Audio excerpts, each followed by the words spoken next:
Hello friends, चलिए आज की क्लास शुरू करते हैं। ये हमारी क्लास फिर से जो सीरीज चल रही फाइनल टच, उसी का ही एक पार्ट होगा।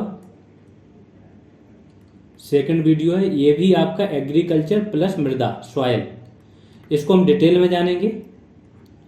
जो भी इसके बारे में डाउट्स हैं वो सारे आज क्लियर हो जाएंगे, आपके बचे हुए डाउट्स। ठीक है, तो आज हम पढ़ने क्या क्या वाले हैं पहले ये देख लो। सबसे पहले तो हम इस पर 14 से 15 क्वेश्चंस देखेंगे जो यूपीएससी लेवल के होंगे और उनके सॉल्यूशंस देखेंगे। जब ये सारी चीज़ें डिटेल में देख लोगे तो बहुत सारे डाउट्स आपके क्लियर हो जाएंगे। जैसे इस प्रकार के आप सॉल्यूशन देखोगे कि मृदा के संस्तर कौन कौन से होते हैं, तो बहुत सारे डाउट्स आपके यहीं पे क्लियर हो जाने हैं। और पूरा एक एक टॉपिक आता है, जैसे मृदा संस्तर एक अपने आप में टॉपिक है, वो क्लियर हो जाएगा। जब ये सारी चीज़ें देख लोगे, कौन सी मृदा में क्या पाया जाता है क्या नहीं, वो सारी चीज़ें। ठीक, अब फिर हम लोग आएंगे, जब ये क्वेश्चन समाप्त हो जाएंगे आपके, तो देखेंगे यूपी की मृदाएं, उत्तर प्रदेश में कौन कौन सी मृदाएं पाई जाती हैं। इनको हम मैप पे देखेंगे। पहले हम आपको यूपी का मैप दिखाएंगे, उस पर चीज़ें समझाएंगे कि कौन सी ज्योग्राफिकल कंडीशंस हैं तो कौन सी मृदाएं बन सकती हैं, और उस आधार पर यूपी में कहाँ कहाँ कौन सी मृदाएं पाई जाती हैं, जिससे एक आपका माइंड मैप बन जाएगा। तो यूपी की सारी मृदाएं आप देख लोगे, बहुत डिटेल में देखोगे तो ये केवल यूपी की मृदाएं नहीं आएंगी, पूरी इंडिया भर की मृदाएं आ जाएंगी, क्योंकि यूपी में जितनी मृदा पाई जाती है वही पूरी इंडिया में भी पाई जाती है। ठीक, तो फिर से ये रिवीजन हो जाएगा, और प्लस बाकी के बहुत सारे पॉइंट्स ऐसे हैं जो आपके नए जुड़ जाएंगे इसमें। तो जब हम यूपी की पूरी मृदाएं देख लेंगे, इसके बाद हम देखेंगे इसको थोड़ा सा और उसमें देख लेंगे कि कहाँ कौन सी मृदा पाई जाती है क्षेत्र विशेष में। फिर मृदा अपरदन के कुछ कारक देख लेंगे, अलग अलग जगह पे कौन से कारक हैं। और फाइनली एक डेटा है हमारे पास 2020-21 का प्रोडक्शन वाला। चूंकि नया डेटा बहुत सारा आया है, बट वो लोग थोड़े ट्रस्टेड नहीं, ये ट्रस्टेड डेटा है तो ये डेटा हाँ इसमें ज़्यादा चेंज हुआ नहीं। आई थिंक कोई एक आध चीज़ है प्रदेश का जिसमें चेंज होने की संभावना, बाकी वही है। तो इससे भी पूरा वही चीज़ है, सेम आएगा आपका। तो जो चेंज होगा वो हम बाद में अपडेट करा देंगे। इस प्रकार से हम शुरुआत से देखेंगे सारी चीज़ें। चलिए तो शुरू करते हैं आज की क्लास।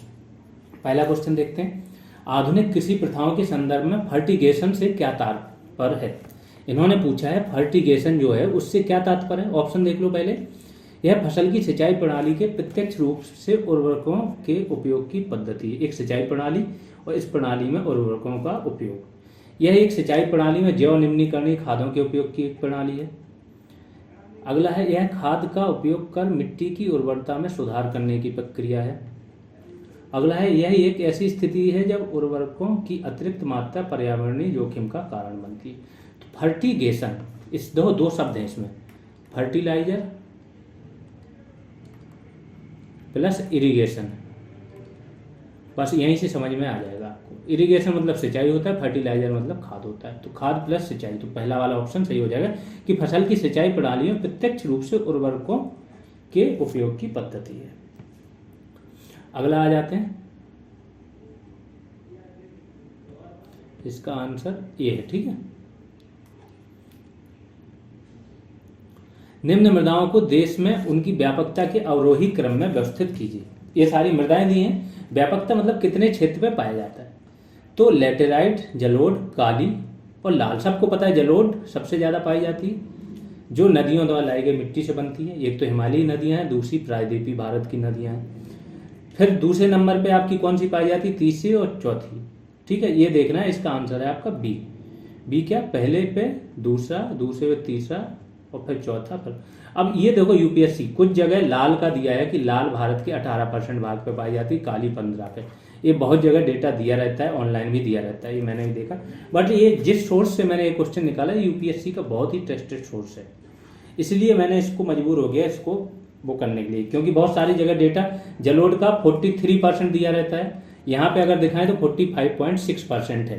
तो इस पर आप विश्वास कर सकते हो, सारे स्टूडेंट विश्वास करते हैं, क्योंकि इन्होंने एरिया भी दिया है। तो जलोढ़ जो क्षेत्र है उसका एरिया 15 लाख किलोमीटर स्क्वायर। काली मृदा का क्षेत्र है 5.46 लाख किलोमीटर स्क्वायर, 16.6% है काली। और लाल मृदा का कितना है, 3.5 लाख, तो 10.6% ही है। और लेटेराइट का कितना है, 2.48 लाख किलोमीटर। और ये लेटेराइट मृदा सबको पता है, यहाँ पे क्या होता है, काजू की खेती, इसके बाद आपकी चाय की खेती, इस सब के लिए बहुत फेमस होती है ये मृदा, क्योंकि पहाड़ी ढलानों पे होती है, अधिक वर्षा चाहिए होती है, निच्छालित हो जाती है। जो इनके तत्व हैं नीचे की ओर निच्छालित हो जाते हैं सिलिका वगैरह, ऊपर केवल लोहा और एल्यूमिनियम बचता है। इसका निर्माण, जो लेटेराइट है मिट्टी, इसका उपयोग ईंट निर्माण में भी होता है, क्योंकि लेटर एक शब्द होता है, लेटर का मतलब ये होता है ईंट, तो इसका रंग ही ईंट जैसा होता है, इसलिए इसका नाम भी लेटेराइट पड़ा है। तो ये सारा इसके बारे में डेटा है। आगे आ जाते हैं, कौन से कथन लाल पीली मृदा के संबंध में सही है। लाल पीली मृदा के, देखो जो भी मृदा की बात होगी उसमें एक ही बार में आपके सारे डाउट्स क्लियर होते चले जाएंगे, ठीक। तो कौन से कथन लाल पीली मृदा के संबंध में सही हैं। शुष्क मौसम में इस मृदा में बड़ी दरारें हो जाती हैं, अतः एक प्रकार की स्व जुताई हो जाती है। तो क्या ये लाल पीली मृदा के बारे में? नहीं, ये काली मृदा का है। इसको स्वतः क्रश काली मृदा कहते हैं। यहीं से देखते चलो हम सब के, है ना। काली मृदा को सबसे ज़्यादा नमी धारण करने की क्षमता भी काली मृदा की होती है। रेगोर या कपासी उसको बोला जाता है। तो ये लाल पीली के बारे में तो है नहीं। लाल पीली के बारे में एक फैक्ट है कि ये ग्रेनाइट और नीस चट्टानों से बनती है। एक तो ये हो गया।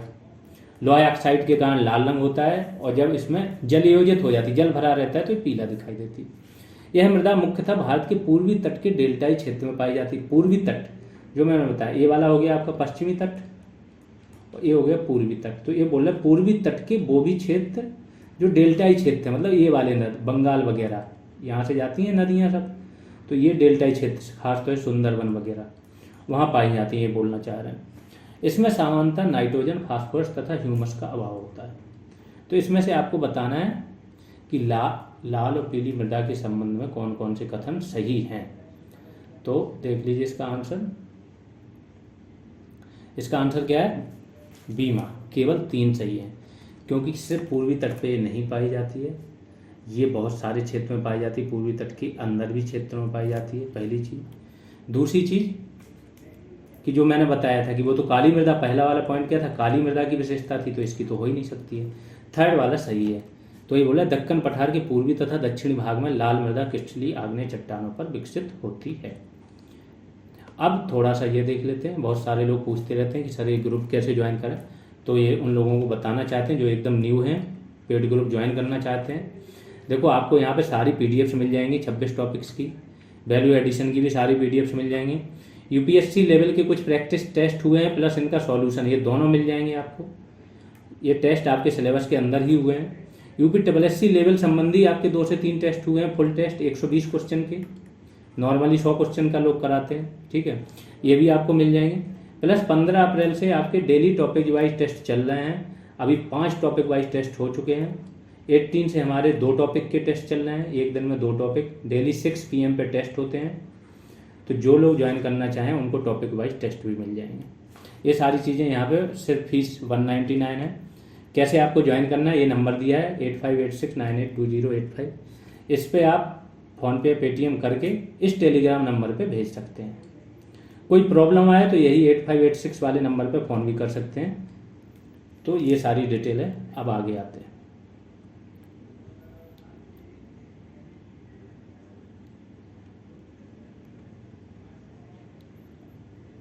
क्वेश्चन नंबर 4, शून्य जुताई कृषि के संदर्भ में कौन कौन से कथन सही हैं। जीरो टिलेज करके आपने देख सुना होगा, शून्य जुताई कृषि होती है। तो शाकनाशी के उपयोग के द्वारा खरपतवार पर नियंत्रण प्राप्त किया जाता है। मृदा की जुताई करने तथा उसमें फसल अवशेषों को सम्मिलित करने के उद्देश्य से मृदा को पलटने के लिए किसी भी सामग्री का उपयोग नहीं किया जाता है। सही बात है ये तो। इसके अंतर्गत फसल चक्र का पालन नहीं किया जाता, ये गलत है। फसल चक्र का बिल्कुल पालन किया जाता है। और जब ये तीसरा भी दो एलिमिनेशन से कैसे निकलते हैं, तीसरा हटा दिया आपने तो 1-2 सही है। तीसरा भी एलिमिनेट कर दिया अगर आपने, तो क्या मतलब हुआ इसका, शाकनाशी के उपयोग के द्वारा खरपतवार पर नियंत्रण। क्योंकि जब आप जुताई नहीं करोगे, जुताई का एक फायदा क्या होता है, जो ऊपर खरपतवार आ जाती है जुताई में वो क्या उखड़ जाती है। अब यहाँ पे वो जुताई आप बिल्कुल कर ही नहीं रहे हो।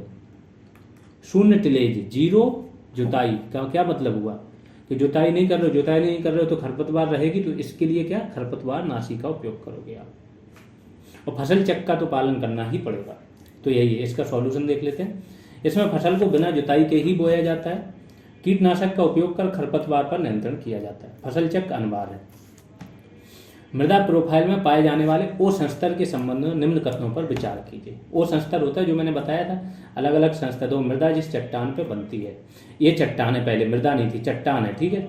अब चट्टान के ऊपर क्या है, यहाँ पे लाइकेन वगैरह अन्य जीवाणु होते हैं। ये क्या हो, एक प्रकार का एसिड छोड़ते हैं जिससे चट्टान का धीमे धीमे गलन शुरू हो जाता है और धूल के छोटे छोटे कणों में चट्टान बिखरने लगती है। जब चट्टान बिखरती है तो पूरी इतनी बड़ी चट्टान थोड़ी जो तो जमीन में घुसी है, तो इसके ऊपरी हिस्सा जो होता है वो धीमे धीमे अपक्षयित होने लगता है। जब ये अपक्षयित होता है तो इसके ऊपर ही जमा हो जाएगी धूल। कभी भी देखा होगा पत्थर वगैरह है, ईंट जो होती है, ऊपर जो धूल हो जाएगी, इसी के ऊपर क्या है, जैविक पदार्थ, ह्यूमस, जीव जंतुओं के अवशेष, ये सब चीज़ें इस पर पड़ती रहती हैं। हजारों वर्ष में ये मृदा का निर्माण करती है। तो मृदा के निर्माण करते टाइम इसमें बहुत सारे संस्तर, सबसे नीचे का संस्तर होता है वो अलग होता है, सबसे ऊपर का संस्तर होता है वो अलग होता है। तो इसी के बारे में बात कर रहे हैं। इसमें ओ संस्तर में क्या बोल रहे हैं, इसमें मुख्यतः खनिज पाए जाते हैं तथा कार्बनिक पदार्थों की मात्रा अत्यंत कम होती है। पहला, यह वन क्षेत्रों में सामान्यतः अनुपस्थित होता है। ओ संस्तर जो होता है ये बोल रहे हैं वन क्षेत्रों में नहीं होता है, ठीक है। तो कौन कौन से कथन सही नहीं है, ये बोल रहे हैं कौन से कथन सही नहीं है। तो इसका उत्तर है क्या, सी। तो सी मतलब एक और दो दोनों सही नहीं है। अब क्यों सही नहीं है इसके बारे में देख लो कि एक मृदा संस्तर मृदा की एक पृथक परत बनाता है। जो मृदा संस्तर होता है वो मृदा की पृथक परत का निर्माण करता है। सबको पता है अलग अलग संस्तर, अलग अलग उसकी परतें, और संस्तर मृदा की सतह के लगभग समानांतर चलता है। इसके ऊपर और नीचे स्थित आसन्न परतों में विभिन्न गुण और विशेषताएं पाई जाती हैं। जैसे आप नीचे की ओर जाओगे अलग अलग संस्तर मिलेंगे और सबके गुण अलग अलग होंगे, ठीक है। मृदा प्रोफाइल मृदा का एक ऊर्ध्वाधर खंड है जो कि इसके सभी संस्थाओं को दर्शाती है। मृदा प्रोफाइल मृदा की सतह से मूल चट्टान पदार्थ तक विस्तृत है। जैसे यहाँ पे चट्टान है, इसके ऊपर मृदा बन गई तो ऊर्ध्वाधर खंड में एक तो विकसित है। दूसरी चीज, मृदा प्रोफाइल में 5 मुख्य संस्तर होते हैं। सभी मृदा प्रोफाइल में सभी 5 संस्तर नहीं होते हैं, लेकिन सभी मृदा प्रोफाइल जो होती है उनमें नहीं होते हैं। इसलिए मृदा प्रोफाइल एक स्थान से दूसरे स्थान तक भिन्न भिन्न होती है। और संस्तर एक सतह का सबसे ऊपरी संस्तर होता है ये, ठीक है, जो अपघटन के विभिन्न चरणों में जैविक सामग्री को समाविष्ट करता है। यह वन क्षेत्र में सबसे प्रमुख है, मतलब वन क्षेत्र में ही तो जैविक सामग्री सबसे ज़्यादा होती है, तो वन क्षेत्र में तो ये पाया जाएगा जहाँ पेड़ों से अवशेषों का संग्रह होता है। ये संस्तर एक सतह संस्तर है, ये भी सतह संस्तर है, ठीक है, वो के बाद ही आएगा। इसमें बड़े पैमाने पर खनिजों, जो खनिज होते हैं, रेत, सिल्ट, चिकनी मृदा के साथ कार्बनिक पदार्थों की उल्लेखनीय मात्रा शामिल होती है। यह संस्तर मुख्यतः कई घास के मैदान और कृषि भूमि में मृदा की सतह परत है। ई संस्तर एक उपसतह संस्तर है। इसके बारे में देखो, ये जितने भी हैं इसका सॉल्यूशन आपको पढ़ाया गया है क्लास में, सारे संस्करणों रेगुलर क्लास और वैल्यू एडिशन में कराए गए हैं। ये आप लोग देख लेना, जो भी आपको काम का लगे वो नोट कर लेना, है ना। वीडियो बहुत ज़्यादा लंबा हो जाएगा अगर सारा पढ़ेंगे तो। फिर आगे आ जाते हैं, निम्न में से कौन से कारक भारत में फसल प्रतिरूप को प्रभावित करेंगे। ऐसे कौन से कारक हैं, फसल प्रतिरूप मतलब फसल को बोना। किसान जो होते हैं फसल को बोते हैं तो क्या होता है, किसी जगह पर आपने देखा होगा गेहूँ की खेती होती है, चना, मसूर, मटर, ठीक है। तो ये एक प्रकार का फसल प्रतिरूप हो गया। अगला फसल प्रतिरूप दूसरी जगह चले जाओगे चावल बोया जाता है, कहीं गन्ना बोया जाता है, तो एक एक फसल प्रतिरूप है ये। तो कौन कौन से कारक हैं जो इसको प्रभावित करेंगे। पहला, तापमान, वर्षा, सिंचाई, जोत का आकार, बीमा की उपलब्धता, निवेश की उपलब्धता। अब इसमें सही उत्तर चुनना है, तो इसका सही उत्तर डी है। सब कुछ, तापमान जहाँ पे होगा उस हिसाब से लोग बोएंगे फसल। वर्षा की मात्रा, सिंचाई, जोत का आकार जैसा हो, जोत का आकार बड़ा है तो एकदम ट्रक फार्मिंग वाला काम हो जाएगा, कोऑपरेटिव फार्मिंग। बीमा उपलब्ध हो तो जिस फसल में बीमा उपलब्ध होता है वो फसलें ज़्यादा बोते हैं क्योंकि जोखिम कम हो जाता है। निवेश की उपलब्धता, जिस क्षेत्र में निवेश ज़्यादा हो उस क्षेत्र में ज़्यादा फसल उगेगी। तो इस प्रकार से हर चीज़ प्रभावित करेगी। अब मृदा का प्रकार देखना है और इसकी विशेषता। तो जलोढ़ मृदा, स्वतः जुताई की कृषि, लाल और पीली मृदा, निर्माण कार्य हेतु ईंट निर्माण, शुष्क मृदा, कंकड़ परत का निर्माण। इनमें से बोल रहा है कि कौन सा सही सुमेलित है। तो जलोढ़ मृदा स्वतः जुताई की प्रकृति होती है क्या, एक काली मृदा की प्रकृति है, ठीक है। तो ये वाला एक गलत हो जाएगा, ये भी नहीं है। लाल और पीली मृदा, निर्माण कार्य हेतु ईंट का निर्माण। अभी मैंने बताया लेटेराइट मतलब लेटर, लेटर मतलब ईंट, तो लाल और पीली ना होके ये लेटेराइट मिट्टी का काम है। तो इस प्रकार से ये कौन सा सही सुमेलित है, सिर्फ 3, सी बात। अगला आ जाते हैं, ये इसके बारे में फिर से डेटा है। काली मृदा, ये सामान्यतः क्या होती है, चिकनी, गहरी, अपारगम होती है। गीली होने पर यह फूल कर चिपचिपी हो जाती है, सूखने पर सिकुड़ जाती है। इसलिए शुष्क मौसम के दौरान इस मृदा में व्यापक दरारें उत्पन्न हो जाती है। इसी को बोलते हैं स्वतः कैस। दरारें होगी मतलब इसकी अपनी जुताई अपने आप हो गई, इसमें कोई भी बीज चला जाएगा अपने आप उगाएगा। इस प्रकार इसमें एक प्रकार की स्वतः जुताई हो जाती है। काली मृदा में स्वतः जुताई की प्रवृत्ति होती है। लाल और पीली मृदा में रबेदार और रूपांतरित चट्टानों में लौह तत्व के व्यापक प्रसार के कारण मृदा एक लाल रंग का विकास करती है। हाइड्रेटेड फॉर्म मतलब जब इसमें जल भरा रहता है तो पीली दिखाई देती है। लैटेराइट मृदा में घर के निर्माण में उपयोग हेतु इसे व्यापक ईंटों के रूप में काट दिया जाता है। शुष्क मृदा में कैल्शियम पदार्थ बढ़ने के कारण मृदा के निचले स्तर में कंकड़ परतों का निर्माण हो जाता है। निचले स्तर में कंकड़ परतों का निर्माण जल को नीचे रिसने से रोकता है। जैसे ही सिंचाई उपलब्ध होती है तो ये धारणी वनस्पति विकास के लिए मृदा में नमी सरलता से उपलब्ध हो जाती है। शुष्क मृदा का मतलब। फिर आगे आ जाते हैं, क्वेश्चन नंबर 8 देखते हैं। भारत में उगाई जाने वाली एक फसल के संदर्भ में निम्न कथनों पर विचार कीजिए। एक फसल है जो भारत में उगाई जाती है, उसके संदर्भ में निम्न कथन पढ़िए। यह बाढ़ के मैदानों की भली भांति अपवाहित उपजाऊ भूमि पर उगती है। तो ये आपको बताना है किस फसल के बारे में बात हो रही है, फसल की पहचान करना है। तो बाढ़ के मैदानों में ये क्या है, उगाई जाती है, उपजाऊ भूमि पर होगी। दूसरा, इसको वृद्धि के लिए उच्च तापमान की आवश्यकता होती है। तीसरा, यह ज़्यादातर पूर्वी भारत में उगाई जाती है। अब पूर्वी भारत की जैसे ही बात हो गई, याद रखना ये वाला एरिया है आपका पूर्वी भारत का क्षेत्र, ठीक है। तो इतना ही देख लो। तो ये वाला एरिया आपका पूर्वी भारत का क्षेत्र है, यहाँ से बंगाल वाला या ले लो, ठीक है। तो यहाँ पे उगाई जाती है। इसमें किसकी बात हो रही, चावल, जूट, कपास, गन्ना।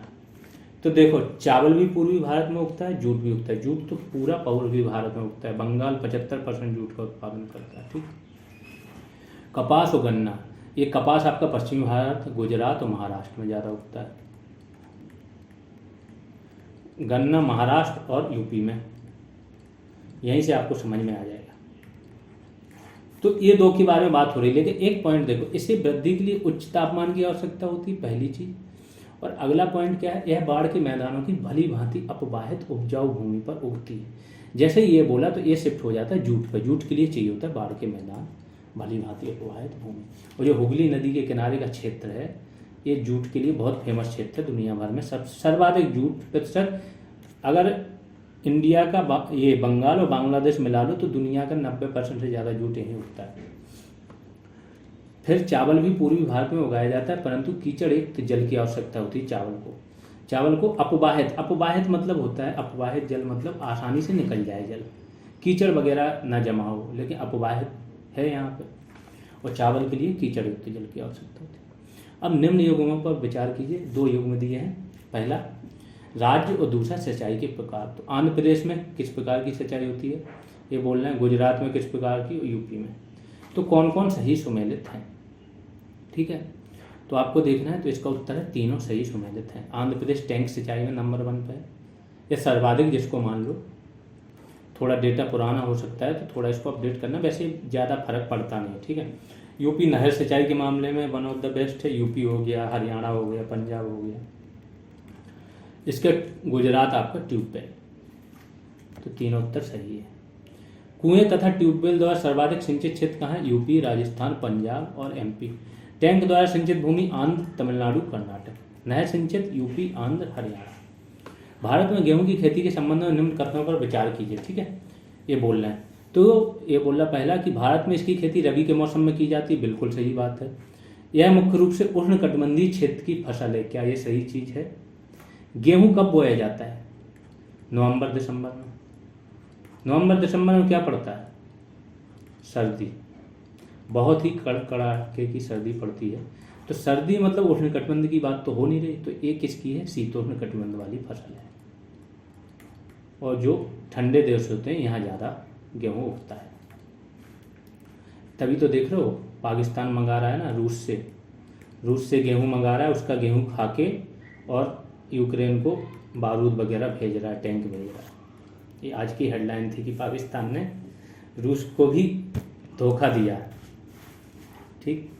तो मुख्य रूप से उष्णकटिबंधीय क्षेत्र की फसल है। यह नाइट्रोजन स्थिरीकरण में सहायता करती है, बिल्कुल नहीं करती, ये दालें करती हैं नाइट्रोजन स्थिरीकरण में सहायता।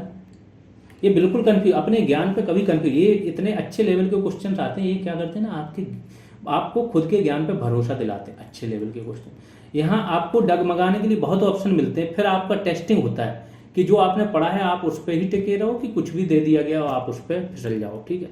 तो यहाँ पर सिंपल सी बात है, जो फली युक्त फलदार दालें होती हैं या फसलें होती हैं वो नाइट्रोजन स्थिरीकरण में सहायता करती हैं, तो ये गलत हो जाएगा क्योंकि ये गेहूं के बारे में पूछ रहा है। रबी की फसल बिल्कुल है, ये भी गलत हो जाएगा, तो केवल एक सही हो जाएगा, केवल एक किस में, डी में। तो उत्तर क्या हो गया, डी। कौन सी आर्थिक गतिविधियां स्टेपी प्रकार के घास के मैदानों में बड़े पैमाने पर होती हैं? स्टेपीज बताया था मैंने, प्रेरीज बताया था, है ना, अमेरिका में ये, और ये आपका कहाँ है, यूरोप में, ठीक है। तो स्टेपीज प्रकार के घास के मैदानों की ये बता रहे हैं कि कौन सी गतिविधियां हैं।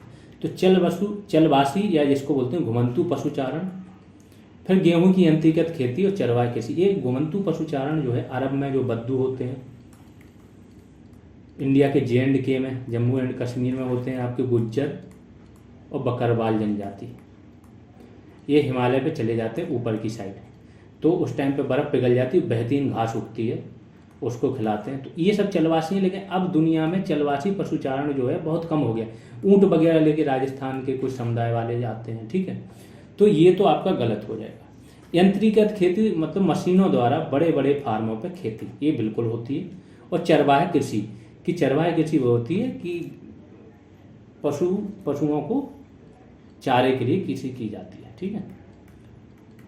तो इस प्रकार से इसका आंसर क्या हो जाएगा, 2 और 3, एक गलत हो जाएगा। आगे आ जाते हैं, बाराबंदी प्रथा या प्रणाली किसे कहते हैं?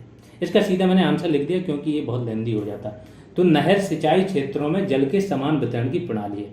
जो नहर से द्वारा सिंचित क्षेत्र हैं, जैसे नहर आ रही है, पूर्वी गंगा नहर आ रही है, शारदा नहर, जैसे यूपी की सबसे बड़ी नहर प्रणाली कौन सी, शारदा नहर प्रणाली, तो ये आ रही है।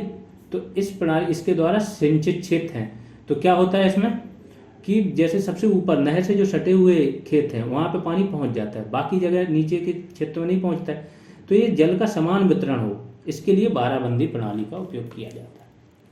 फिर अरेबिका, रोबस्टा, लिबेरिका किसके प्रकार हैं? तो ये सिंपल सा है, ये तो कॉफी के प्रकार है, तीनों प्रकार की होती है, अरेबिका, रोबस्टा और लिबेरिका। और जिसमें भारत में सबसे उत्तम क्वालिटी की होती है अरेबिका, और भारत में सर्वाधिक ये उगाई जाती है। कहाँ पे? कर्नाटक इसमें प्रथम है।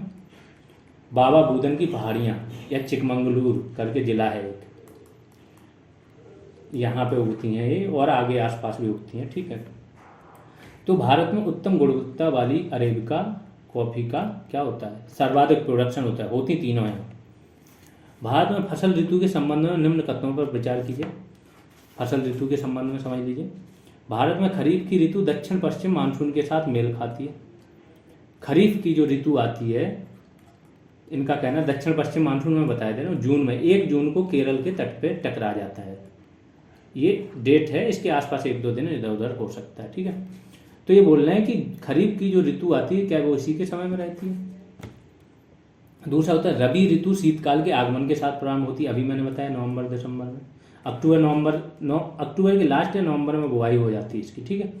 जायद रबी फसलों की कटाई के बाद लघु अवधि की ग्रीष्मकालीन फसल ऋतु है।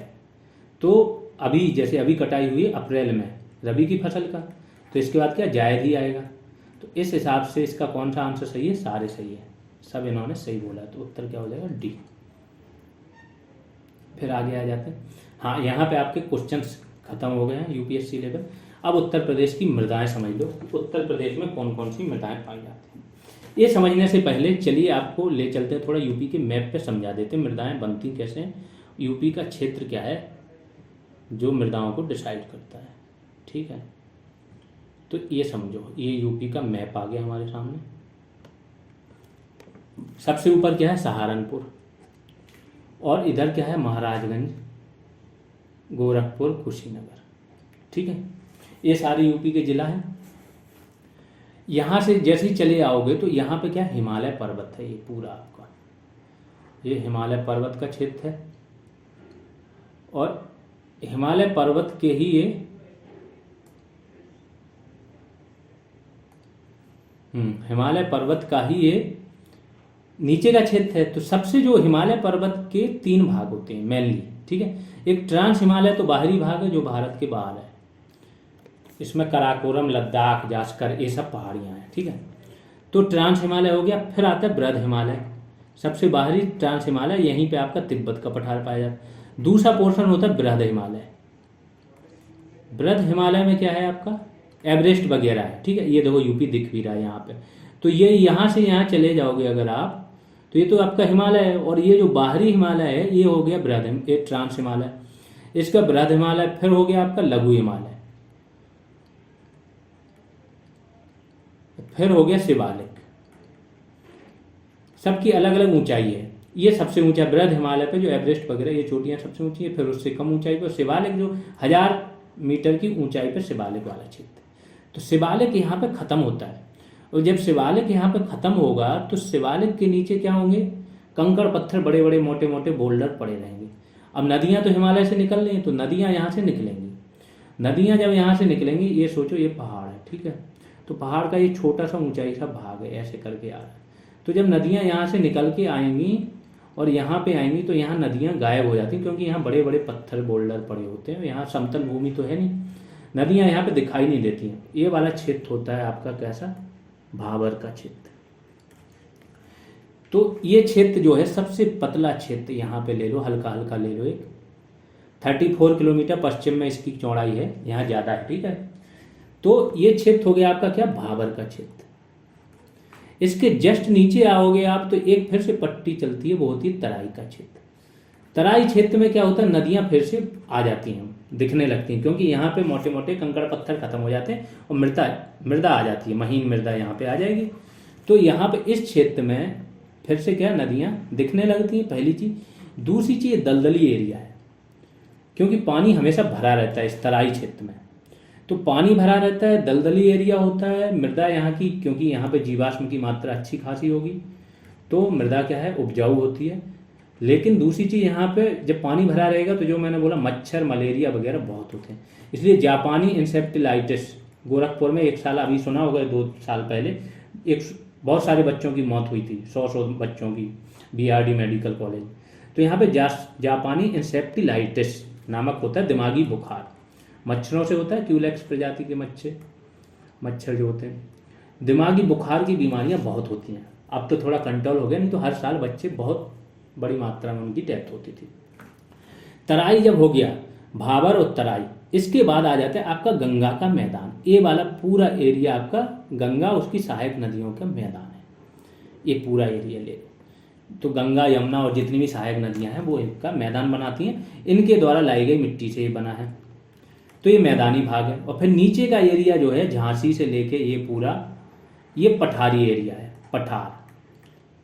तो पठार और पहाड़ में अंतर क्या है कि जब पहाड़ होता है, जैसे हिमालय है, अब हजारों साल में क्या है, ये चोटी घिस घिस के ये मैदान समतल हो जाएगा। ये मैदान समतल हो जाएगा तो ये क्या बन जाएगा आपका, पठार। की ऊंचाई तो होती है लेकिन ऊपरी मैदान समतल होता है। पठार में आपके सर्वाधिक खनिज पठारों में पाए जाते हैं। जो पठारी एरिया होता है वो सबसे ज़्यादा स्टेबल होता है। यहाँ पे भूकंप वगैरह कम आते हैं चीज़ें, क्योंकि स्टेबल, समय के साथ ही स्टेबल हो गया। यहाँ पे ज्वालामुखी हलचलें खत्म हो गई।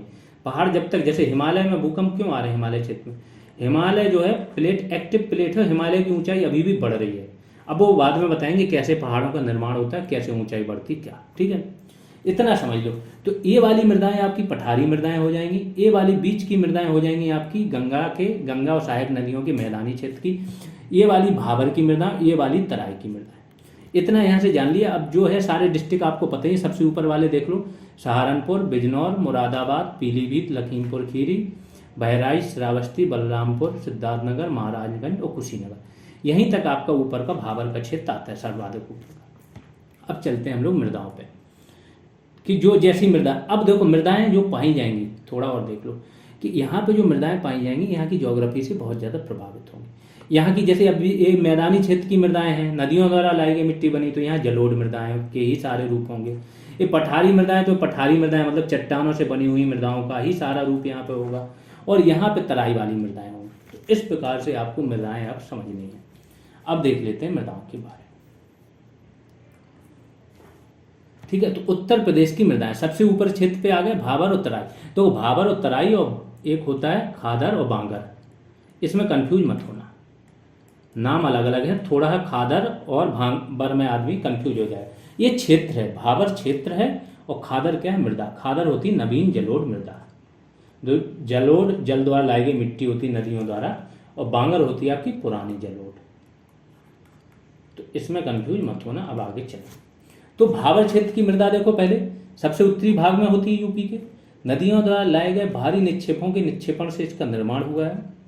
इसमें कंकड़ पत्थरों तथा मोटे बालुओं का मिश्रण पाया जाता है। मतलब कंकड़ जहाँ पे पाए जाएं, पत्थर पाए जाएं, मोटे बालू पाए जाएं, याद रखो। तो पानी क्या है, कंकड़ से नीचे चला जाता है। जब बालू वगैरह हो तो नीचे जाने देती है पानी। दूसरा है तराई क्षेत्र की मृदा। इसके बारे में इतना ही इंपॉर्टेंट। तराई क्षेत्र की मृदा जो मैंने बोला, पानी भरा रहता है, गन्ने की खेती अच्छी खासी होती है यहाँ पे, इसलिए गोरखपुर कुशीनगर क्षेत्र में अच्छा खासा गन्ना होता है।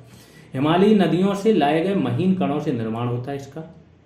यहाँ महीन कंकड़, रेत, चिकनी मृदा, छोटे छोटे पत्थर मिलते हैं। ठीक है, इस सबके क्या है, छोटे छोटे पत्थर मिलते हैं इसकी मृदा में। महीन कंकड़ भी मिलता है, रेत भी मिलता है, चिकनी मृदा भी मिलती है।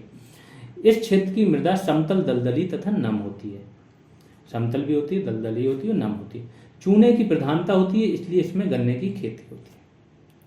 फिर मध्य के मैदानी क्षेत्र, अधिकतर मृदाएं यहीं पाई जाएंगी क्योंकि मैदान है यहाँ पे। तो यहाँ देख लो, प्लीस्टोसीन युग होता है, एक कभी कभार युग पूछ लेते हैं। तो प्लीस्टोसीन युग से अब तक इनका निर्माण हो रहा है। ये एक और चीज बोलो तो क्वाटरनरी युग, क्वाटरनरी महायुग जिसको बोलते हैं, इससे इसका निर्माण हुआ है। जो तृतीयक होता है, ठीक है, तृतीयक काल, इसमें क्या था, इसमें आपके हिमालय वगैरह का निर्माण हुआ था। क्वाटरनरी में मैदानी भागों का। तो प्लीस्टोसीन युग से आज तक गंगा एवं इसकी सहायक नदियों द्वारा लाए गए निक्षेपों से इसका निर्माण हुआ है। इसके कई भाग हैं। अब देख लो भाग, जलोढ़ मृदा सबको पता है। जलोढ़ मृदा तराई के दक्षिण से लेकर बुंदेलखंड के उत्तर तक। देखो जलोढ़ मृदा, फिर से देख लो बुंदेलखंड किधर है।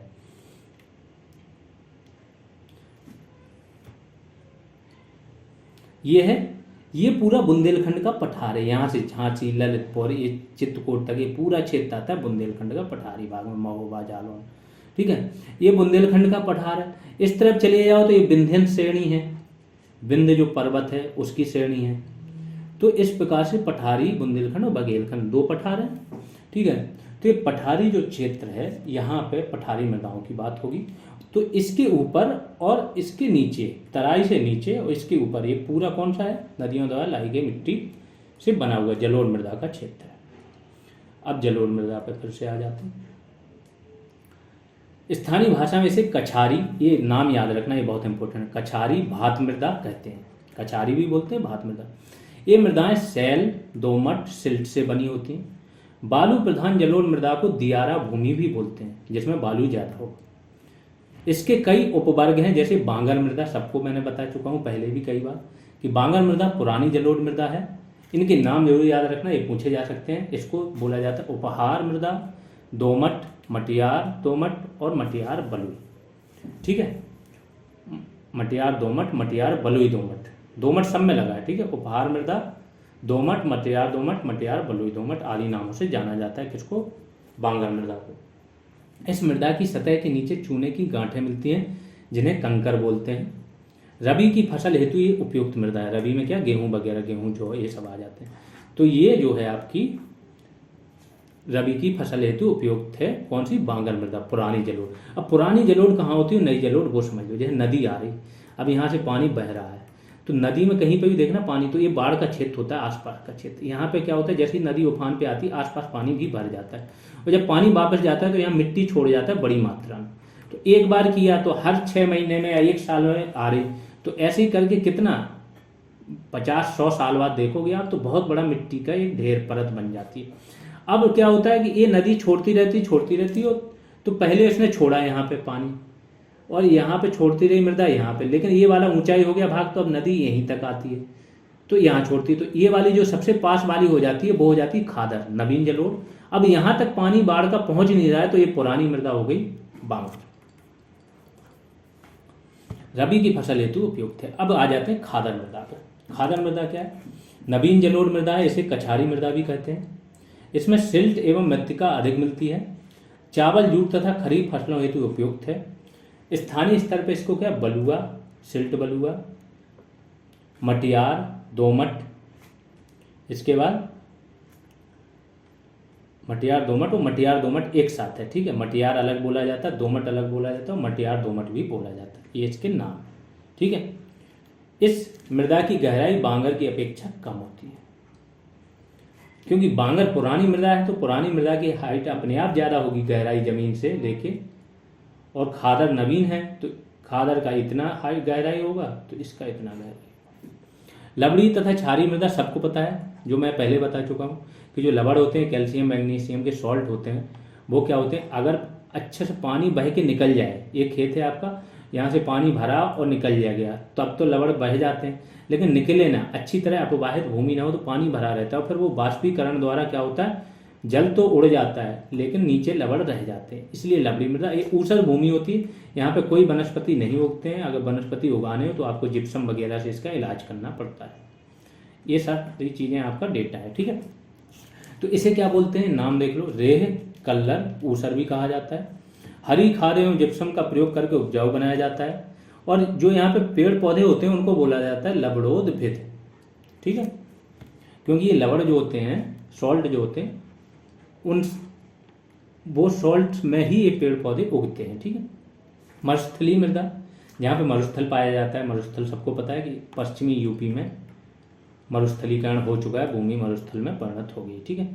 तो दक्षिण पश्चिम उत्तर प्रदेश के निर्माण, उत्तर प्रदेश में इसका निर्माण होता है, और मोटे अनाज जहाँ पे भी मरुस्थलीय मृदा हो, तो राजस्थान मोटे अनाज उत्पादन में इंडिया में नंबर 1 है, राजस्थान, और इंडिया का भी जो क्षेत्र है यहाँ पे मोटे अनाज की खेती होती है।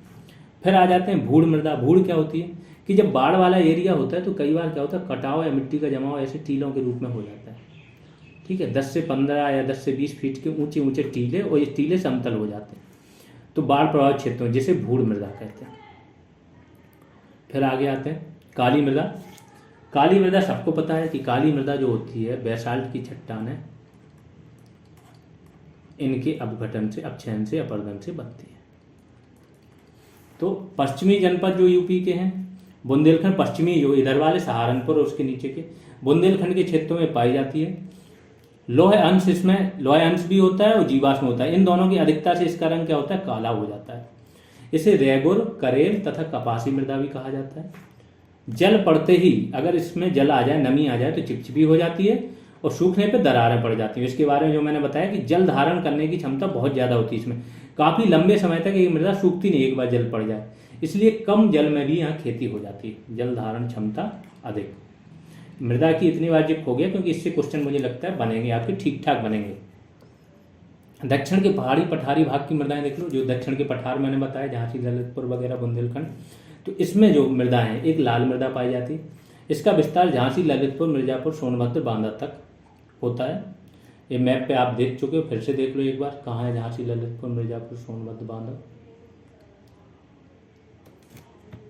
तो ये है झांसी है आपका, इसका ललितपुर है, मिर्जापुर ये है, ये तो मूवी देखी होगी आप लोगों ने। सोनभद्र है, मूवी मतलब वेब सीरीज, ठीक है। मिर्जापुर मेनली ये वाला है, सोनभद्र के जस्ट ऊपर लगा हुआ है मिर्जापुर। और सोनभद्र ऐसा है इंडिया का, यूपी का जो 4 राज्यों से सीमा जुड़ती एकमात्र जिला है, ठीक है। तो ये सारे एरिया हैं। अब आ जाते हैं फिर से,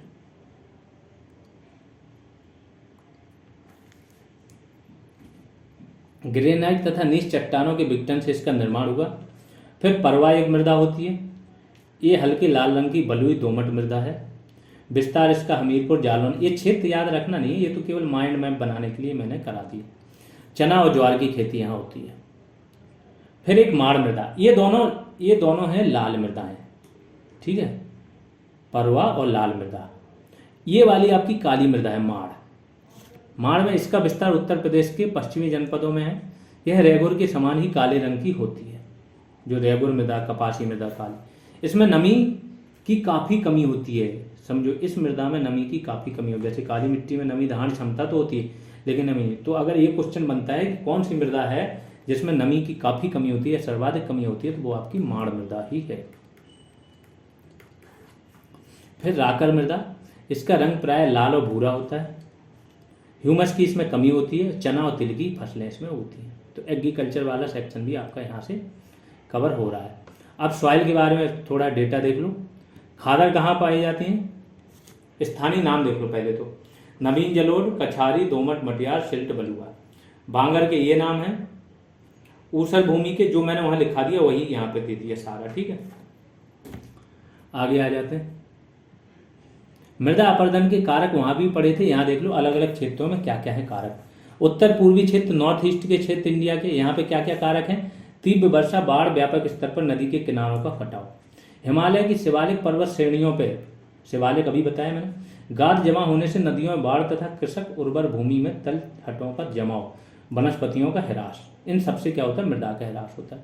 यमुना, चंबल, माही, साबरमती आदि नदियों के तटीय प्रदेश, तो यूपी में भी है, जैसे यमुना कहाँ है, यूपी में भी है, एमपी में भी है आपका। चंबल भी सेम है।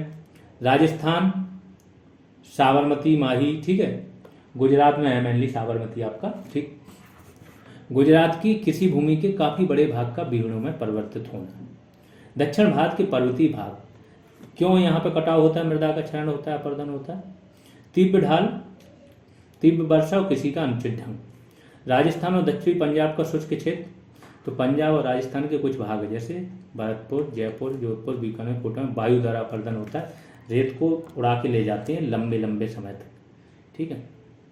अब आ जाते हैं प्रमुख फसलों, ये देखो ये डेटा है 2020-2021 का, लेकिन ये डेटा जैसा मैंने बोला कि मोस्ट ऑथेंटिक डेटा मुझे यही लगता है, बाकी जगह क्या है यही डेटा दे देते हैं 2022-23 का बोल के। 2020-21 का, तो 2022 में जो करंट आया था उसका डेट में आया था ये डेटा, एक साल पुराना मान लो, लेकिन इसमें बहुत ज़्यादा चेंज हुआ नहीं, मुझे लगता है एक आध जगह चेंज हुआ, जहाँ शक होगा मैं हाईलाइट कर दूंगा, उसको दोबारा वेरीफाई कर लेना, जहाँ पे कोई शक नहीं होगा कोई दिक्कत नहीं। जैसे चावल है, यहाँ कोई शक नहीं है, चावल में पश्चिम बंगाल पहले भी था, दूसरे पे उत्तर प्रदेश, तीसरे पे पंजाब अभी है। गेहूं में यूपी पहले भी था, अभी भी है, फिर एमपी है, फिर पंजाब है। मक्का में पहले कर्नाटक, एमपी, महाराष्ट्र, इन सब में कोई चेंज नहीं है, ठीक है। तो ये पहले दूसरे तीसरे याद कर सकते हो। कुल मोटा अनाज में राजस्थान, ये भी कोई शक नहीं है, ज्यों कहते हैं। अरहर जो है, अरहर तूर दाल में महाराष्ट्र है, फिर कर्नाटक है, तेलंगाना है, यहाँ पे भी कोई चेंज नहीं। कुल दालों में एमपी, राजस्थान और महाराष्ट्र, ठीक है। मुझे नहीं लगता किसी में भी चेंज होगा। सब्जी वाला एक आया था डेटा, ठीक है, यूपी और पश्चिम बंगाल के बीच में, वो अगर इसमें होगा तो वहाँ चेंज होगा। चीनी वाले में भी हल्का सा कोई चेंज हो सकता है, गन्ने वाले में, बाकी कहीं चेंज नहीं। चना में एमपी पहले था, अभी भी है, महाराष्ट्र फिर राजस्थान। कुल खाद्यान्न में यूपी, फिर एमपी, फिर पंजाब। मूंगफली में गुजरात पहले था, अभी भी है, राजस्थान और तमिलनाडु। रेपसीड और सरसों में राजस्थान, एमपी और हरियाणा। सोयाबीन, हाँ ये ध्यान रखना, सोयाबीन में पहले एमपी हुआ करता था, अब इसको महाराष्ट्र ने बहुत लंबे उससे सरपास कर दिया, तो अभी महाराष्ट्र ही है। महाराष्ट्र, एमपी, राजस्थान। कुल तिलहन में राजस्थान, महाराष्ट्र और मध्य प्रदेश। गन्ना में देखो यहाँ पे ये वाला डेटा वेरीफाई कर लेना एक बार। वैसे मुझे लगता है शुगर में बाईपास हुआ है, ठीक है। यूपी को महाराष्ट्र ने शुगर बनाने में, गन्ना और शुगर में अंतर है।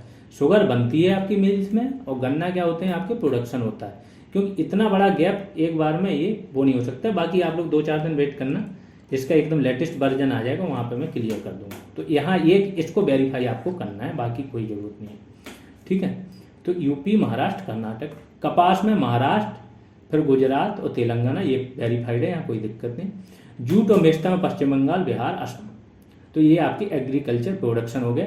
यहाँ पे सारी चीज़ें आपकी इसका हो गया। अब मुझे लगता नहीं, देखो एग्रीकल्चर का वैल्यू एडिशन के लिए 2 आपके आ चुके हैं फाइनल टच वीडियो, इससे ज़्यादा कुछ है नहीं। इससे ज़्यादा आपके MCQs में बहुत सारे क्वेश्चन बन जाएंगे। जो मैं एग्रीकल्चर वैल्यू एडिशन में देने वाला था वो 1 लाइनर्स बहुत ज़्यादा थे, वो देने वाला था, लेकिन 1 लाइनर्स अगर दूंगा वही सेम चीज़ MCQs जो आपके टेस्ट चल रहे हैं पेड ग्रुप में, वो उसमें भी सेम चीज़ रहेगी, तो सेम चीज़ रिपीट हो जाएगी, मुझे ऐसा लगता है। तो जिन लोगों ने ग्रुप ज्वाइन नहीं किया वो पेड ग्रुप ज्वाइन कर सकते हैं। सारी डिटेल पेड ग्रुप की आपकी कोई भी वीडियो ओपन करो उसके कमेंट सेक्शन में रहती है। कुछ और जानकारी चाहिए, कोई क्वेरी हो तो आप इस नंबर पे कॉल कर सकते हो। तो अभी के लिए इतना ही, धन्यवाद आप।